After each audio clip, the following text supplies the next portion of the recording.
বড় হয়ে যে এত বিরাট আকার ধারণ করবে আমি তো কোনোদিন চিন্তাও করি নাই বাবা।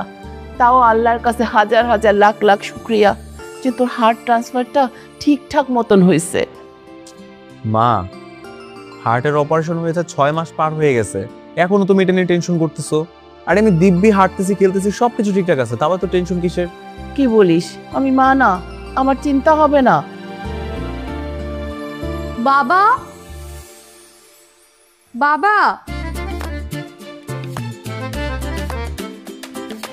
বাবা, ও বাবা, বাবা কেমন আছো তুমি বাবা?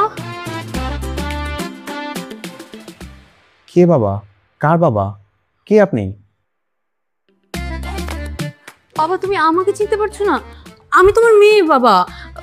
তুমি তোমার বুকে একটু হাতটা রাখো, তাহলে চিনতে পারবে আমাকে। কি রে কবির, এই মেয়ে কে? আমাকে বাবা বাবা ডাকতেছে কেন? আরে উনি শরীফ খানের মেয়ে। তো শরীফ খানের মেয়ে শরীফ খানকে কে বাবা ডাকবে? আমাকে কেন ডাকতেছে? আরে গাধা, এটা সেই শরীফ খান যিনি মারা যাওয়ার আগে তার হাতটা তোকে দান করে গেছেন। হ্যাঁ, আপনার বুকের ভিতরে যে হাড়টা এখন বিট করছে, যে হাড়টার জন্য আপনি এখন বেঁচে আছেন, সেই হাড়টা আমার বাবার। আরে সবই তো বুঝলাম, কিন্তু তুমি এতদিন পর কেন আসলা? আসলে আন্টি, আমি যখন কালকে রাতে ঘুমাচ্ছিলাম তখন আমার বাবাকে আমি স্বপ্ন দেখছি।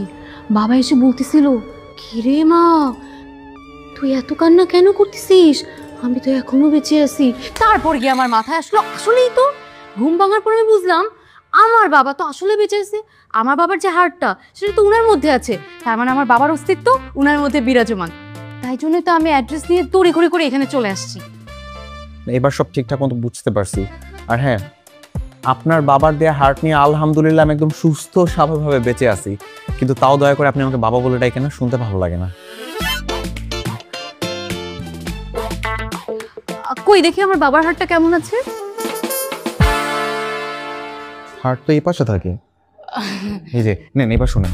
আন্টি, শরীফ খান মারা যাওয়ার আগে শুধু তার হাতটা আপনার ছেলেকে দান করে যাননি, তার মেয়েও দান করে গেছেন। হ্যাঁ দেখেন, বৌমা হিসাবে ভালো লাগে কিনা?